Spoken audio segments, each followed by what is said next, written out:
Ions के बारे में बात करते हैं जी कि आइंस हमारे पास क्या है, और यहाँ पर हमने दो इसके साथ एरोज लगा के और रिप्रेजेंट किए हुए हैं, कैट आइन और एन आइन भी। तो पहले जी हम ये बता देते हैं कि आइंस हमारे पास होता क्या है।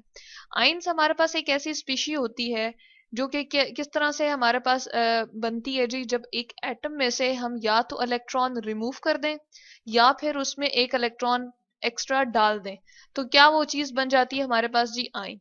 और ये दो टाइप्स के हमारे पास होते हैं जी, एक तो है कैटाइन, ठीक है, और दूसरा जो हमारे पास है जी वो है हमारे पास एनाइन। तो पहले हम जस्टिफिकेशन दे देते हैं कैटाइन की, और कैटाइन को हम किस तरह से पहचान सकते हैं और क्या है इसके अंदर जी। इसका जब हम नेम देखते हैं तो इसके नेम में है जी कैट, और ये कैटाइन बेसिकली हमारे पास ग्रीक लैंग्वेज का एक वर्ड है। और कैट का मीनिंग जो होता है वो क्या है जी, यहाँ पर डाउन, यानी कि किसी चीज ने यहाँ पर क्या हो जाना है, लो हो जाना है, या कम हो जाना है, या डाउन हो जाना है। तो हम इस तरह से करते हैं कि जी इसकी एग्जांपल लेकर एक स्टडी कर लेते हैं एक एटम के साथ। अब यहाँ पर जी हम सोडियम का ये एटम ले आए और इसका एक स्ट्रक्चर भी हमने देख लिया। यहाँ पर लिखा हुआ है जी सोडियम, और इसका एटॉमिक नंबर मेंशन है 11।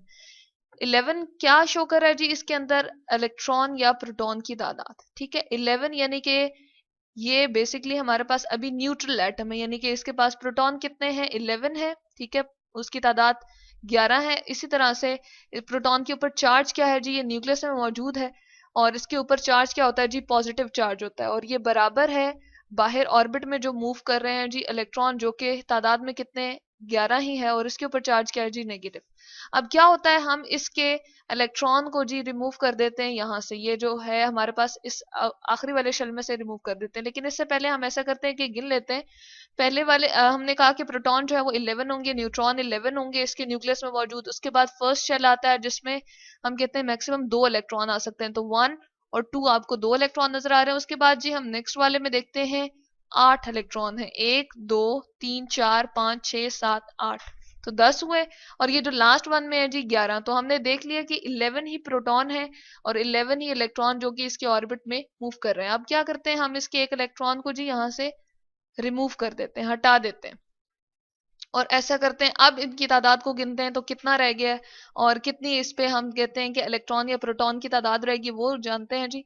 प्रोटॉन तो अगेन हमारे पास क्या है जी, वो 11 ही है। तो यहाँ पर हम लिख देते हैं कि प्रोटॉन जो है वो हमारे पास जिसके ऊपर जी चार्ज क्या होता है, 11 होता है। यहाँ पर हम देख रहे थे कि प्रोटॉन और इलेक्ट्रॉन की तादाद बराबर थी और एक दूसरे के इफेक्ट को क्या कर रहे हैं जी, वो कैंसिल कर रहे हैं, इसलिए इसके ऊपर कोई चार्ज पहले नहीं था। लेकिन जैसे ही हमने इलेक्ट्रॉन अब यहाँ से क्या कर दिए जी, कम कर दिए, और इलेक्ट्रॉन की तादाद कितनी होगी है, गिनते हैं जी 1 2 3 4 5 6 7 8 9 10। तो यहाँ पर हम लिखते हैं जी अब हमारे पास इलेक्ट्रॉन की तादाद कितनी हो गई है, 10 हो गई है, ठीक है। तो ये जी अब बराबर नहीं है हमारे पास इलेक्ट्रॉन और प्रोटॉन की तादाद। 10 इलेक्ट्रॉन 10 प्रोटॉन के इफेक्ट को तो न्यूट्रलाइज कर देंगे, यानी कि उनका इफेक्ट जो है वो बराबर हो जाएगा, लेकिन एक प्रोटॉन इसके पास एक्स्ट्रा है। यही वजह है कि हम इस होल पूरे के ऊपर क्या चार्ज मेंशन कर सकते हैं, अगर मैं ब्रैकेट डाल के और इसके ऊपर चार्ज बताना चाहूं तो वो क्या हो जाएगा जी, पॉजिटिव चार्ज। और अगर मैं सोडियम को यहां पर लिखना चाहूं तो अब मैं क्या लिखूंगी जी, सोडियम पॉजिटिव, यानी कि इससे पता चला कि कैटाइन के ऊपर क्या चार्ज होता है जी, पॉजिटिव चार्ज होता है, ठीक है। अब ये पॉजिटिव चार्ज क्यों आया, क्योंकि इलेक्ट्रॉन की कमी हो गई है। इसके नाम से हमने बताया था तो जी कैट का मतलब क्या होता है, डाउन, और इलेक्ट्रॉन की अमाउंट जो है वो क्या हो गई, डाउन हो गई है, या उसकी मिकदार जो है वो कम हो गई है, तो इसलिए हम कहते हैं जी कैटाइन। और इसके ऊपर चार्ज क्या है जी, पॉजिटिव चार्ज। अब यहाँ पर ये बात भी हम थोड़ा सा जहन में रख लेते हैं जी कि अगर पॉजिटिव लिखा है तो इसका मतलब ये है पॉजिटिव 1, ठीक है, यानी कि इसमें से एक इलेक्ट्रॉन रिमूव हुआ है। अब ऐसा करूं कि मैं इसमें से एक और इलेक्ट्रॉन रिमूव कर दूं, तो इसके ऊपर हम क्या लिख देंगे जी, पॉजिटिव 2, और इसके बाद अगर एक और रिमूव कर दूं तो पॉजिटिव 3। यानी कि ये जो पॉजिटिव 1 और पॉजिटिव 2 पॉजिटिव 3 क्या शो कर रहा है कि इलेक्ट्रॉन की कितनी तादाद हम इसके अंदर से इस एटम में से निकाल रहे हैं। दूसरी बात करते हैं जी हम एनाइन की। एनाइन की तरफ जाते हैं तो अगेन इसके नाम की तरफ पहले हमारा जो है फोकस जाता है, क्या है जी, एनाइन में एन जो है वर्ड लिखा हुआ है, और अगेन ये ग्रीक लैंग्वेज का ही वर्ड है। एन का मतलब क्या है जी, अप या इंक्रीज हो जाना, ठीक है, यानी कि किसी चीज की तादाद यहाँ पर क्या होगी जी, इंक्रीज हो जाएगी। तो अगेन हम इसके लिए एक ऐसा करते हैं कि एटम लेके और उसके साथ हम इसकी वजाहत करते हैं जी। यहाँ पर हम ले आए जी फ्लोरीन का एटम, ठीक है, और इसका एटॉमिक नंबर हमने यहाँ पर जाहिर किया हुआ है जो कि क्या है 9, यानी कि क्या शो कर रहा है इसके अंदर प्रोटॉन या इलेक्ट्रॉन की तादाद 9 है। आप देख लेते हैं यहाँ पर जी क्या हमारे पास इलेक्ट्रॉन की तादाद 9 है। फर्स्ट वाले में 2 है इलेक्ट्रॉन, नेक्स्ट वाले में कितने हैं जी 1 2 3 4 5 6 और 7, और ये पहले वाले दो कितने हो जाएंगे जी 9। तो हम यहाँ साइड पे लिख देते हैं जी हमारे पास 9 प्रोटॉन जिसके ऊपर क्या है जी पॉजिटिव चार्ज है, वो बराबर है किसके 9 इलेक्ट्रॉन के, और एटम जो है वो न्यूट्रल है क्योंकि दोनों की अमाउंट पॉजिटिव और नेगेटिव चार्ज की अमाउंट जो है वो क्या है जी बराबर है। लेकिन अब हम क्या करते हैं एक और इलेक्ट्रॉन जो है वो इसके अंदर ऐड कर देते हैं, शामिल कर देते हैं, तो क्या होगा अब हम गिनते हैं जी कितनी होगी तादाद और लिखते हैं यहाँ पर प्रोटॉन की तादाद अगेन क्या है जी 9 प्रोटॉन हमारे पास, ठीक है, जिसके ऊपर क्या है जी पॉजिटिव चार्ज है। और इलेक्ट्रॉन की तादाद अगर हम देखें तो इसको हम काउंट करते हैं जी यहाँ से 1 2 3 4 5 6 7 8 9 और 10 हो गई है जी इलेक्ट्रॉन की तादाद। तो यहीं से हमें पता चला कि इलेक्ट्रॉन की जिसके ऊपर नेगेटिव चार्ज है वो हमारे पास तादाद इंक्रीज कर गई है या अप है, या इसका नाम से हमने यही मीनिंग निकाला, या नाम से इससे रिलेशनशिप हम यही देख सकते हैं कि इलेक्ट्रॉन की तादाद ज्यादा हो गई है। अब 9 प्रोटॉन जो है वो 9 इलेक्ट्रॉन का इफेक्ट तो न्यूट्रलाइज कर रहे हैं, इक्वल कर रहे हैं, बराबर में है, लेकिन एक इलेक्ट्रॉन एक्स्ट्रा है जिसकी वजह से हम फ्लोरीन के ऊपर क्या लिखेंगे जी एक नेगेटिव साइन यहां पर लिखेंगे, ठीक है। नेगेटिव लिखा है या -1 है इसका मीनिंग, यानी कि इसमें इसके अंदर हमने एक इलेक्ट्रॉन को ऐड किया। अब अगेन हम इसमें 2 इलेक्ट्रॉन भी ऐड कर सकते थे, 3 भी, तो इसके साथ रिस्पेक्टिवली हम क्या लिखते जाएंगे जी -1 -2 और इसी तरह से बहुत सारे एनाइंस हम देखेंगे।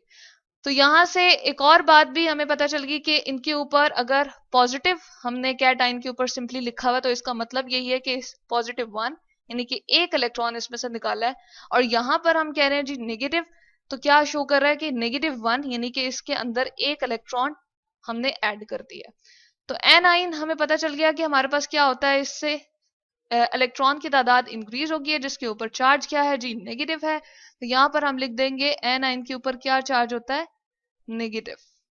तो यहां पर हमने लिख दिया जी इसके ऊपर होल के ऊपर, यहां पर हम चले रिप्रेजेंट कर देते हैं होल के ऊपर, अगर मैं ब्रैकेट लगा के लिख दूं नेगेटिव जिस तरह से फ्लोरीन को हमने यहाँ पर शो किया है, तो ये हमारे पास कौन सा बन गया जी एनाइन, फ्लोरीन का एनाइन बन गया, और इसके ऊपर हमारे पास चार्ज क्या है जी नेगेटिव चार्ज। और इसके साथ साथ हम ये भी चले डिस्कस कर लेते हैं, बता देते हैं कि हमारे पास प्रोडिक्ट टेबल में कौन से एलिमेंट कैटाइन्स बनाते हैं और कौन से एलिमेंट एनाइन को बनाने के लिए सलाहियत रखते हैं जी। एनाइंस जो हमारे पास होते हैं या कैटाइन्स जो होते हैं, अगर प्रोडिक्ट टेबल में हम देखें कौन से एलिमेंट बनाएंगे, तो एलिमेंट्स जितने भी हमारे पास डिस्कवर हुए हैं प्रोडिक्ट टेबल के अंदर हमने जी एटॉमिक नंबर के इंक्रीजिंग ऑर्डर के हिसाब से रख दिए कि हर दूसरा एलिमेंट जो है वो अपने एटॉमिक नंबर में पहले वाले से ज्यादा है। अब अगर हम उसके लेफ्ट साइड पे देखें तो सारी की सारी जो हमारे पास जी मेटल्स हैं, ठीक है, वो क्या होती हैं, उनके पास एबिलिटी ये होती है कि अपने इलेक्ट्रॉन्स को वो लूज कर सकती हैं, ठीक है। तो वो क्या बनाती है मोस्टली हमारे पास कैटाइन बनाती है, यानी कि इलेक्ट्रॉन को रिमूव कर देती हैं, तो उनके हम कहते हैं कि वो किस में कन्वर्ट होगी कैटाइन में। और जो हमारी राइट साइड पे प्रोडिक्ट टेबल के अगर हम देखें तो जो नॉन मेटल्स अवेलेबल होती हैं जी उनके अंदर सलाहियत ये होती है कि इलेक्ट्रॉन को अपने अंदर ऐड कर लेती हैं क्योंकि उनका साइज जो है वो स्मॉल होता है, और भी बहुत सारी रीजंस होती हैं जिसकी वजह से वो इलेक्ट्रॉन को ऐड करने के बाद एनाइन में जी तब्दील हो जाती हैं। तो यहाँ हमने देखा आइंस हमारे पास क्या है कि एक एटम अपने अंदर से इलेक्ट्रॉन निकाल दे, पॉजिटिव आइन के अंदर तब्दील हो जाए तो उसको हम कैटाइन कहते हैं, और अगर एक एटम अपने अंदर एक इलेक्ट्रॉन को ऐड कर ले और किस में कन्वर्ट हो जाए जी नेगेटिव आइन के अंदर जिसको हम एनाइन कहते हैं, तो ये हमारे पास है जी कैटाइन और एनाइन, और इसको हम कलेक्टिवली आइंस भी कह सकते हैं। तो दो तरह के हमारे पास हैं जी कैटाइन और एनाइन, और मोस्टली कैटाइन जो है वो कौन सी हमारे पास बनाती हैं जी एलिमेंट्स जो कि हमारे पास मेटल्स होती हैं, और नॉन मेटल्स जो है उनकी सलाहियत होती है वो एनाइंस बनाती हैं।